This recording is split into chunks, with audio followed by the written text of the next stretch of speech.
Alhamdulillahi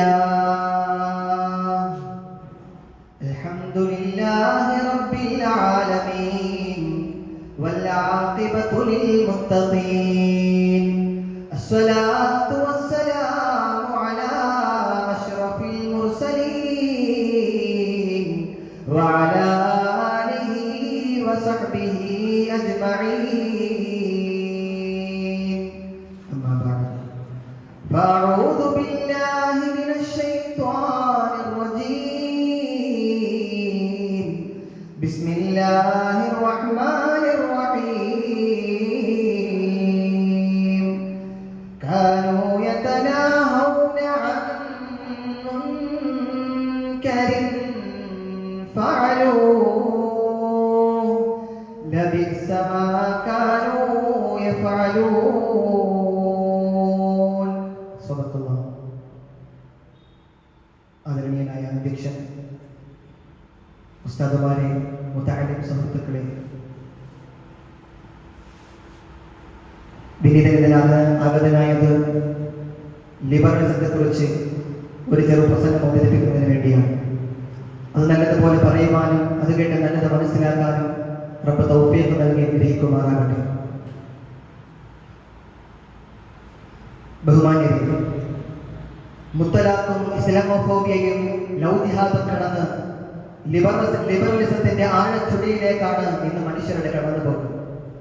മലയാളത്തിൽ തോന്നിവാസം എന്ന അർത്ഥപരിധിയിൽ വരുന്ന ഈ ലിബറലിസം യൂറോപ്യൻകാരനായ ജോൺ ലോക്കിൽ നിന്നാണ് ഉദയം കൊള്ളുന്നത്. മതം പറയുന്ന, സമൂഹം പഠിപ്പിക്കുന്ന മാനവികതകൾക്കും ധർമ്മങ്ങൾക്കും നെറ്റിച്ചുളുക്കി മതത്തിനുമേലുള്ള ഒരു ഫ്രീഡം, മതത്തിന്റെ നിയമങ്ങൾക്ക് വേണ്ടിയുള്ള ഒരു ഫ്രീഡത്തിന് അപ്പുറം ഒരു ഇൻഫിനിറ്റി, നിയമങ്ങളില്ലാത്ത, അതിരുകളില്ലാത്ത ഒരു ജീവിതമാണ്, ഒരു സ്വതന്ത്ര ജീവിതമാണ് ലിബറലിസം നമ്മെ പഠിപ്പിക്കുന്നത്. മതങ്ങളുടെ ചട്ടക്കൂടിൽ നിന്നും പുറത്തു ചാടി കൈവിട്ടുപോയ പട്ടത്തിന്റെ കഥ പോലെ മനുഷ്യൻ സ്വതന്ത്രനാണ് എന്ന് പറയുന്നു. കൈവിട്ടുപോയ പട്ടത്തിന്റെ കഥ പോലെ പല ദുരന്തങ്ങളിലും ആപത്തുകളിലും മനുഷ്യൻ ചെന്ന് പെടുന്നതും നമുക്ക് ലിബറലിസം കാട്ടിത്തരുന്നുണ്ട്. പൂർണ്ണമായും രണ്ട് തത്വങ്ങളിലും മാനദണ്ഡങ്ങളിലുമാണ് ഈ ലിബറലിസം നിലകൊള്ളുന്നത്. അതിലൊന്ന്, മറ്റൊരാൾക്ക് ദോഷകരമാവാത്ത വിധത്തിൽ ഒരു വ്യക്തിയുടെ പ്രവർത്തനം ഉണ്ടാവുകയും പിന്നീട് അതിനുശേഷം ആ വ്യക്തിയെ എന്തിനാണ് ഇത് ചെയ്തത് എന്ന് ചോദിക്കാൻ പാടില്ല എന്നതുമാണ് ഒന്നാമത്തെ നിയമമായ ഹാം പ്രിൻസിപ്പൾ ഉൾക്കൊള്ളുന്നത്. രണ്ടാമത്തത്, ഒരു വ്യക്തിയിൽ നിന്നുണ്ടാകുന്ന ഒരു പ്രവൃത്തി അത് ദുഃഖത്തെക്കാൾ സന്തോഷമാണ് കൂടുതൽ നൽകുന്നതെങ്കിൽ, സന്തോഷത്തിനാണ് കൂടുതൽ പ്രാധാന്യം നൽകുന്നതെങ്കിൽ അത് നന്മയാണ് എന്ന് പഠിപ്പിക്കുന്ന സുഖ സന്തോഷ സിദ്ധാന്തമാണ് അതിൽ രണ്ടാമതായി എണ്ണുന്നത്. ഇവകളാണ് പ്രധാന തത്വവും മാനദണ്ഡവും എന്ന് പറയേ എന്താണ് തെറ്റ് എന്ന് ചോദിക്കുന്നവരുണ്ടാകാം. ഇങ്ങനെയുള്ള കാര്യത്തിൽ എന്താണ് തെറ്റ് എന്ന് ചോദിക്കുന്നവരോട്, ഒരു വ്യക്തിപരമായി ചെയ്യുന്ന ഒരു വ്യക്തി മദ്യപിക്കുകയാണ്, അങ്ങനെയാണെങ്കിൽ ആ മദ്യപാനം മറ്റൊരാളെ ബാധിക്കുന്നില്ലേ, സമൂഹത്തെ ബാധിക്കുന്നില്ലേ?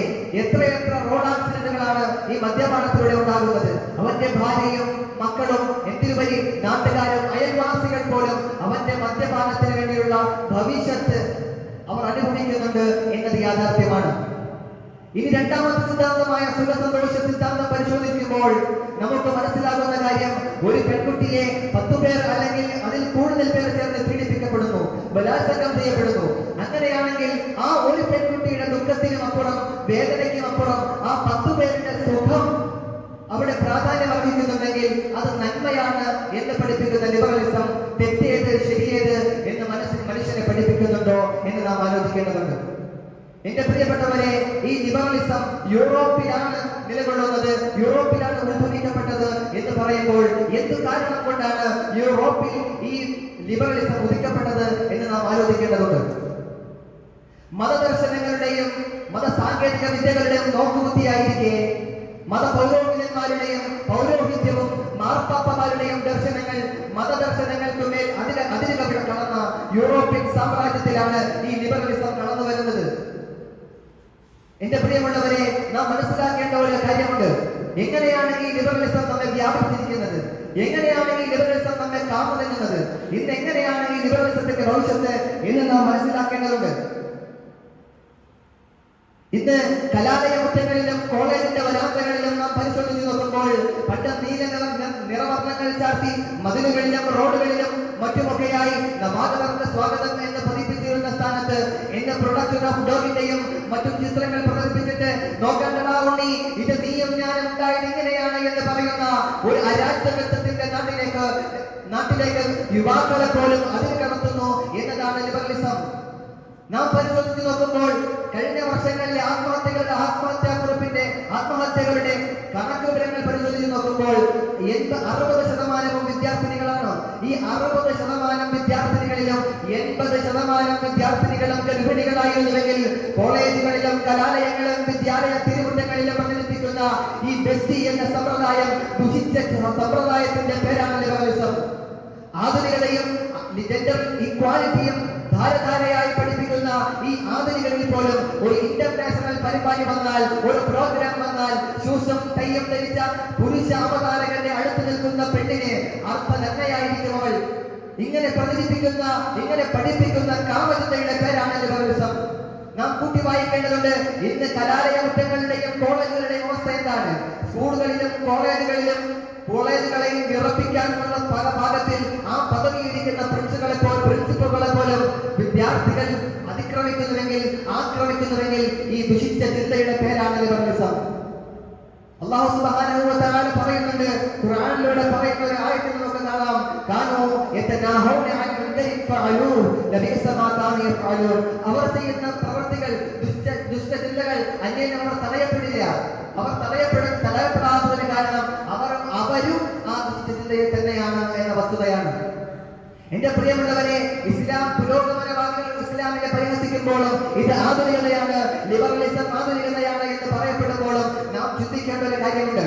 പണ്ട് 6-ാം നൂറ്റാണ്ടിൽ ഇസ്ലാമിക ചരിത്രം പഠിപ്പിക്കുന്ന, ഇസ്ലാമിക ചരിത്രം പരിചയപ്പെടുത്തുന്ന ഒരു ടാർഗറ്റ് അഥവാ ഇരുണ്ടയുമെന്ന ചരിത്രകാരന്മാർ പഠിപ്പിച്ച അനീതിയുടെയും അക്രമത്തിന്റെയും അരാജകത്വത്തിന്റെയും കൊടുകുത്തി പാടിരുന്ന ആ 6-ാം നൂറ്റാണ്ടിലെ ജാഹിലിയത്തിന്റെ കഥയുണ്ട്. ആ ജാഹിലിയത്തിന്റെ കഥ പോലെയാണ്, ജാഹിലിയത്തിലെ നിയമങ്ങൾ പോലെയാണ് ഈ ആധുനികത പഠിപ്പിക്കുന്ന ലിബറലിസം എന്ന് നാം കൂട്ടി വായിക്കേണ്ടതുണ്ട്.